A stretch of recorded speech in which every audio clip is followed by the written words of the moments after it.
Hello, আসসালামু আলাইকুম guys. আশা করি আপনারা সবাই ভালো আছেন।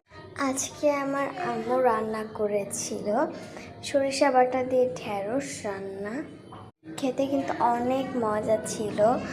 তো এখানে একে একে সব মশলাটা দিয়ে দেওয়া হলো, যেমন আলু, মরিচ, ঢেঁড়স দিয়ে একটু নেড়ে চেড়ে নিতে হবে। ভালো মতো নেড়ে চেড়ে নিয়ে আমরা দিয়ে দিব সরিষা বাটা, দিয়ে আবার আমরা একটু নেড়ে চেড়ে নিব। দিয়ে দিলাম পানি পরিমাণ মতন, দিয়ে নেড়ে চেড়ে নিব। তো এখানে দিয়ে দিচ্ছি মাছ, ভেজে রাখা মাছ, দিয়ে এখানে একে একে সবগুলো দিয়ে সাজিয়ে নিচ্ছি। তো এই দেখুন ফাইনাল লুক। আল্লাহ হাফেজ সবাইকে। আমাদের ভিডিওগুলোতে লাইক করে দিবেন, সাবস্ক্রাইব করবেন।